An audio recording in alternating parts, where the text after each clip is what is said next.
நம்ம ஏற்கனவே பிறந்தாச்சு, வளர்ந்தாச்சு, இவ்வளோ தூரம் வந்துட்டோம். இனிமேல் மறுபடியும் ஏன் மண்ணில் போகிறோம்? ஒருவேளை தெரியாமல் தப்பு பண்ணிவிட்டு அடுத்த பிறவியில் என்ன ஆகும் தெரியாது இல்லையா? அதெல்லாம் தான் இப்போ இங்கே எடுக்கிறது. மண்ணில் போய் மண்புழுவாக பிறக்கலாம் இல்லையா, கொசுவாக பிறக்கலாம் இல்லையா, என்ன வினையை முடிக்கணும் உடம்பு. இதில் முடிச்சு பாதியில் முடியுது, இன்கம்ப்ளீட். அப்போ அதில் கம்ப்ளீட் பண்ணணும். அதுக்கு இப்போ அட்வான்ஸ் புக்கிங் சண்முகவசத்தில்.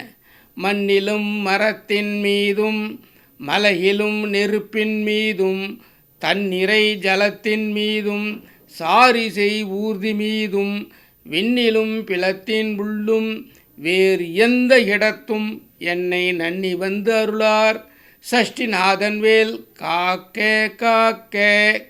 கவனிச்சு பாருங்கள்.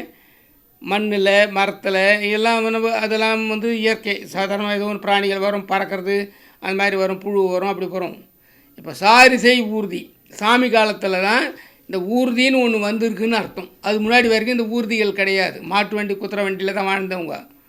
இப்போ சாரிசை ஊர்தி மீதும் விண்ணிலும் பிளத்தின் உள்ளும் 7 பாதாள லோகத்தில் போனாலும், எந்த லோகத்தில் நம்ம பிறந்தாலும் அடுத்த பிறவை எடுத்துட்டோம்னா அங்கே நான் தமிழ் படிக்க போகிறேன், எங்கே எனக்கு தெரிய போகுது. இன்றைக்கே நான் சொல்லிக்கிறேன், எங்கே போனால் என்னை காப்பாற்றுன்றது தான். விண்ணிலும் பிளத்தினுள்ளும் வேறு எந்த இடத்தும் என்னை நன்னி வந்து நீதாம்பா என்னை வந்து காப்பாற்றணும், நான் எங்கே ஒன்று கேட்குறது அப்படிங்கிறது தான் இதில் இருக்குது. என்னை நன்னி வந்து அருளார் சஷ்டிநாதன் வேல் காக்க காக்க.